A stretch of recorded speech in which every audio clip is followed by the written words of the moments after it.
पश्चिम बंगाल की राजनीति से इस वक्त एक अहम खबर आ रही है। देखिए, पूर्व मुख्यमंत्री ममता बनर्जी की अपनी ही पार्टी पर पकड़ कमजोर पड़ती हुई और ज्यादा गहराती हुई नजर आ रही। पकड़ और कमजोर हो रही है। पहले विधायकों की नाराजगी की चर्चा थी, लेकिन अब सांसदों की दूरी ने भी सियासी हलकों में कई सवाल यहां पर खड़े कर दिए हैं। दरअसल ममता बनर्जी ने पार्टी नेताओं के साथ एक अहम बैठक बुलाई थी, लेकिन इस बैठक में उम्मीद के मुताबिक मौजूदगी नहीं नजर आई।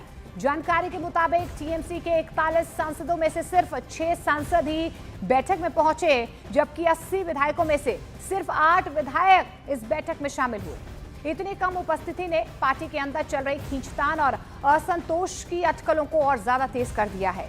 राजनीतिक गलियारों में अब ये चर्चा शुरू हो गई है कि क्या टीएमसी के अंदर सब कुछ ठीक नहीं चल रहा है? क्या पार्टी के नेता नेतृत्व से नाराज हैं? इन सवालों के बीच पश्चिम बंगाल सरकार में मंत्री अग्निमित्रा पॉल ने बहुत बड़ा हमला बोला है। अग्निमित्रा पॉल का यह कहना है कि ममता बनर्जी पर अब टीएमसी नेताओं का भरोसा खत्म हो चुका है और यही वजह है कि पार्टी की बैठकों से नेता दूरी बना रहे हैं। हालांकि टीएमसी की ओर से इस मुद्दे पर अभी तक कोई सफाई आती हुई नजर नहीं आ रही है, लेकिन क्या सफाई आएगी, इस पर सबकी निगाहें टिकी हुई हैं।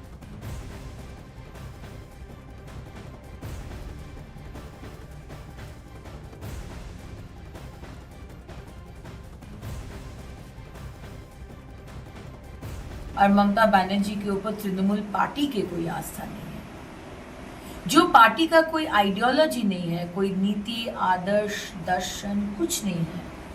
हाँ, एक ही आदर्श है, वो है लूटना। एक ही आदर्श है, एक ही दर्शन है, वो है सिंडिकेट। लोगों को लूटो, बर्बाद करो, अपना परिवार और अपना क्लोज पीपल का तरक्की हो। उस पार्टी का तो यही होगा। और इसी खबर पर ज्यादा जानकारी के लिए कमालिका हमारे सहयोगी सीधे हमारे साथ फोन लाइन के जरिए जुड़ रहे। कमालिका, ये जो भागम भाग टीएमसी में नजर आ रही है, सीधे तौर पर नेतृत्व को लेकर यहाँ पर नाराजगी नजर आ रही है अब टीएमसी की। बिल्कुल, और खास करके जो गुस्सा है इन लोगों का, ये गुस्सा इसलिए है क्योंकि गलत तरीके से सिग्नेचर करवाया गया। दूसरी तरीके से इन लोगों का ये कहना है कि जो पार्टी के सीनियर्स हैं उनको कोई तवज्जो नहीं दिया जाता था और अभिषेक बैनर्जी सब कुछ करते थे। अगर कल का रिशफलिंग देखा जाए तो ये देखा जाएगा कि नेशनल जनरल सेक्रेटरी में और 2 लोगों को जोड़ दिया है, डोला सेन और डेरेक ओब्रायन। तो तृणमूल कांग्रेस की तरफ से ये मैसेज, टॉप से ये मैसेज दिया जा रहा है कि सब मिलकर ही काम करेंगे। पर सवाल ये उठ रहा है कि इन लोगों का ये कहना है कि इतने बड़े डिबैकल के बाद में पार्टी को जिस तरीके से बिहेव करना चाहिए था वो नहीं कर रहे हैं और आने वाले वीक में एक बहुत बड़ी कू होने वाली है। ऐसा ही माना जा रहा है कि एक बहुत बड़ी रिवोल्ट हो सकती है लोकसभा में। अगर लोकसभा में भी हो जाए तो ये बहुत बड़ी बात होगी और तृणमूल कांग्रेस के लिए एक बहुत माइनस पॉइंट होगी। बिल्कुल, 80 में से 58 विधायक वैसे ही बागी हो चुके हैं। अब एमपी भी यहाँ पर नाराजगी और दूरी बनाते हुए नजर आ रहे हैं। शुक्रिया कमालिका फिलहाल इस तमाम जानकारी के लिए। पश्चिम बंगाल की राजनीति में बड़ा भूचाल आ चुका है। देखिए, तृणमूल कांग्रेस के गठन के 28 साल के बाद पार्टी को पहली बार इतने बड़े विभाजन का सामना करना पड़ रहा है। पार्टी के 80 में से 58 विधायकों ने ममता बनर्जी का साथ छोड़कर ऋतुव्रत बनर्जी को विधायक दल का नया नेता चुन लिया है। विधानसभा स्पीकर ने भी इस फैसले को मंजूरी दे दी है। इस विभाजन के बाद ममता बनर्जी के पास सिर्फ 22 विधायक बचे हैं, जो विधानसभा में विपक्ष का दर्जा पाने के लिए जरूरी 10% यानी कि 30 विधायकों की सीमा से कम है। दूसरी ओर असंतुष्ट गुट के पास 58 विधायकों का समर्थन है, जो उन्हें दल बदल विरोधी कानून से सीधे तौर पर बचाता है।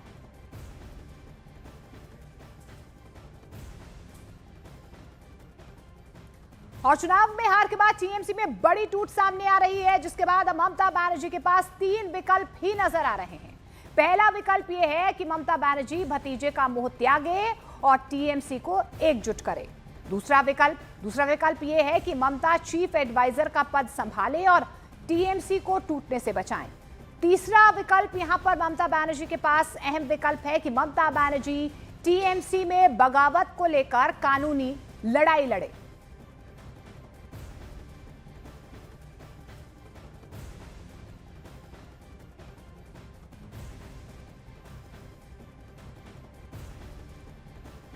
और देखिए इस बीच एक अहम खबर आ रही है। बंगाल में विधानसभा स्पीकर के ऋतव्रत बैनर्जी को नेता विपक्ष बनाने के फैसले के खिलाफ टीएमसी ने हाई कोर्ट जाने का यहां पर फैसला ले लिया है, यानी कि तीसरा विकल्प यहां पर चुना गया है। टीएमसी ने स्पीकर के फैसले को गैर कानूनी करार दिया है। आपको ये भी बता दें कि टीएमसी के 58 विधायकों का समर्थन पत्र सौंपने के बाद स्पीकर ने ऋतव्रत बैनर्जी को नेता विपक्ष बनाने का फैसला लिया था, लेकिन अब टीएमसी की तरफ से कहा जा रहा है कि स्पीकर का फैसला गैर कानूनी है, वो हाई कोर्ट का रुख करेंगे।